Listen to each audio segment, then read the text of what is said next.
नमस्कार, घरगुती भोजन या चॅनलमध्ये तुम्हा सर्वांचं अगदी मनापासून स्वागत आहे.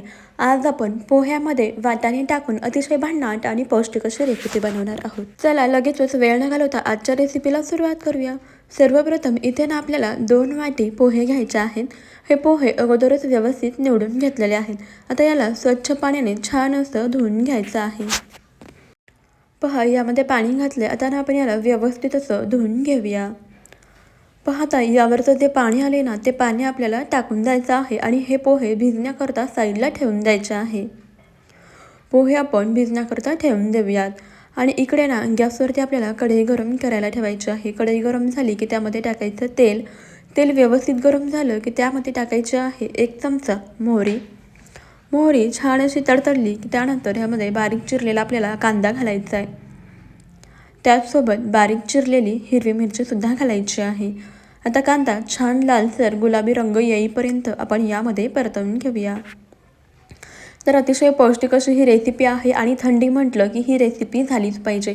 कारण थंडीमध्ये भरपूर असे ओले वाटाणे बाजारामध्ये येतात. मग वाटाण्याचा तोच पदार्थ खाण्यापेक्षा तुम्ही मस्त ही भन्नाट रेसिपी बनवू शकता. पहा, इथे कांदा छान लालसर असा परतून झालेला आहे. आता यामध्ये आपण बारीक चिरलेले टोमॅटो घालूयात. टोमॅटोसुद्धा छान असे मऊसूत होईपर्यंत यामध्ये परतवून घ्यायचे आहेत. पहा, आपण इकडे टोमॅटोसुद्धा छान असं परतवून घेतलेलं आहे. यानंतर यामध्ये आपल्याला थोडीशी हळद घालायची आहे. हळद घालूया आणि व्यवस्थित असं मिक्स करून घेऊया. छान असं मिक्स करून घ्यायचं आहे, एकजीव करून घ्यायचं आहे. आता यानंतर लगेच आपल्याला यामध्ये ना ओले वाटाणे म्हणजेच मटर घालायचे आहेत आणि मटरसुद्धा छान असं यामध्ये परतवून घेऊया. 1-2 मिनटं आपल्याला मटर यामध्ये असेच परतून घ्यायचे आहेत. कोवळे वाटाणे असल्यामुळे हे ना पटकन शिजतात. जर असे शिजेपर्यंत असे परतवून घेऊया. पहा, थंडीमध्ये भरपूर असे ओले वाटाणे येतात आणि मग त्यापासून काय काय बनवायचं आपल्याला सुचत नाही किंवा भाजी बनवून सुद्धा कंटाळा येतो. अशा वेळेस तुम्ही मस्त अशी ही वाटाण्याची रेसिपी एकदा नक्कीच बनवून पहा. घरातले ना अगदी आवडीने खातील अशी ही रेसिपी आहे. झटपट होणारी आहे, सोबतच पौष्टिकसुद्धा आहे. पहा, इथे आपण वाटाणे छान असे 1-2 ते 3 मिनटं जरासं शिजेपर्यंत परतवून घेतले. आता यामध्ये ना आपल्याला भिजवलेले पोहे घालायचे आहेत. सर्व पोहे घालूयात आणि छान व्यवस्थित एकजीव असं मिक्स करून घेऊया. तर मंडळी, तुम्हाला एक निवेदन आहे की तुम्ही आपला हा व्हिडिओ कोणत्या शहरातून किंवा मग कोणत्या गावातून पाहत आहात ते मला कमेंटमध्ये नक्कीच कळवा. सोबतच तुम्ही जर आपल्या चॅनलवर प्रथमच आला असेल तर चॅनलला नक्कीच सबस्क्राईब करा आणि त्यापुढील बेल आयकॉनसुद्धा प्रेस करा. म्हणजे अशाच भन्नाट रेसिपीज तुम्हाला पाहायला मिळतील. पहा, आपण पोहे यामध्ये अगदी व्यवस्थित असे मिक्स करून घेतलेले आहेत. यानंतर ना आपल्याला यामध्ये घालायचं आहे चवीनुसार मीठ. मीठ घालायचे आणि पुन्हा एकदा छान व्यवस्थित असं मिक्स करून घ्यायचं आहे.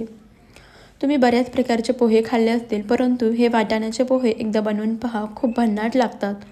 छान व्यवस्थित असं मिक्स करून झालं की सर्वात शेवटीने आपल्याला यामध्ये भरपूर अशी बारीक चिरलेली कोथिंबीर घालायची आहे, ज्यामुळे आपल्या पोह्याची अगदी मस्त अशी चव वाढते. पहा, कोथिंबीर घालायची आणि पुन्हा एकदा छान व्यवस्थित असं मिक्स करून घेऊया. पहा, अगदी मस्त असे इथे आपले वाटाण्याचे पौष्टिक असे पोहे तयार झालेले आहेत. अगदी झटपट तयार होतात. पहा, हे पोहे दिसायलासुद्धा अगदी मस्त दिसतात आणि चवीला तर त्यापेक्षा अगदीच अप्रतिम लागतात. तुम्ही रोजचे तेच कांदे पोहे खाऊन कंटाळा आले असेल तर हे वाटाण्याचे पोहे एकदा बनवून बघा, खूप मस्त लागतात.